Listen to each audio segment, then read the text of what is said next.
Welcome back everyone to the channel, and we've got some more positive news for the Reform UK party because it has again took a council seat in a by-election off the Labour Party. Now we've done a few videos and this is becoming quite a common theme of the Labour Party for one reason or another having a by-election for a seat that they hold and then losing it, and in many occasions losing it when it's from the Midlands, especially up to the north, to Nigel Farage's Reform UK party.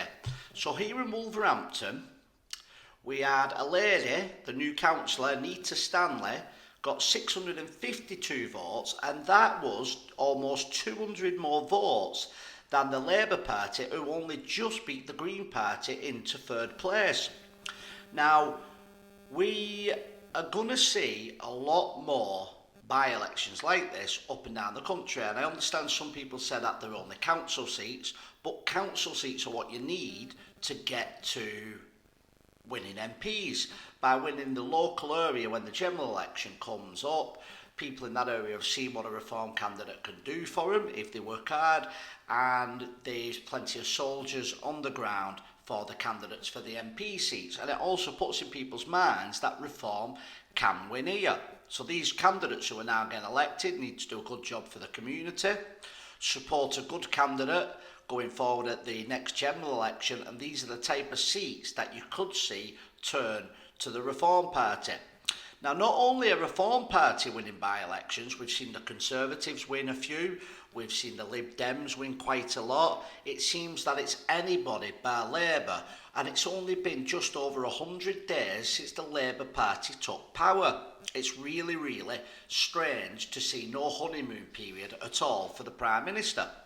And I've got some other news for the Reform UK party as well, and that is in relation to the comments made by Richard Tice about Tommy Robinson as his supporters, where Richard Tice on GB News said, "We don't have anything to do with Tommy Robinson and his lot." And that comment, his lot, angered a lot of people. Now, I defended Richard Tice by saying I genuinely don't think Richard Tice would have been talking about the supporters, but he needed to come out and clarify his position, because those tens and tens of thousands of people who go out protesting are normal working people who, I would imagine as a whole, probably support the Reform Party, and it could be very damaging to the Reform in the long run.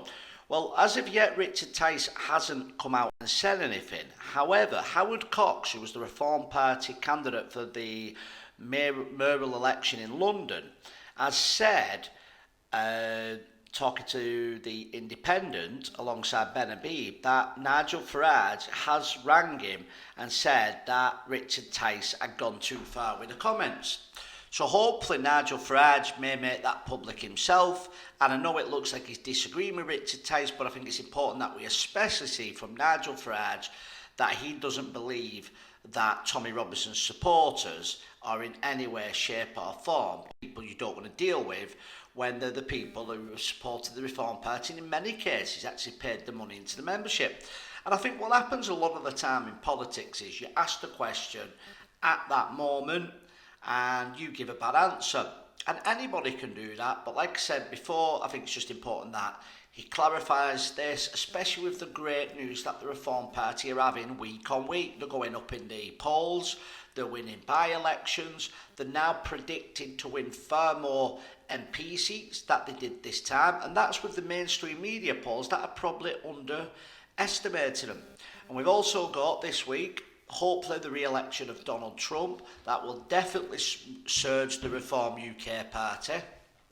So things are looking positive, so they need to nip this in the bud, and I'm glad to see that Nigel Farage isn't someone who supports them comments. So please let me know what you think. What do you think about the by-elections, the direction the country is going in, and are you happy to see that Nigel Farage, but hopefully he'll go further, doesn't agree with those comments? Please like, share and subscribe, and I'll see you on the next video.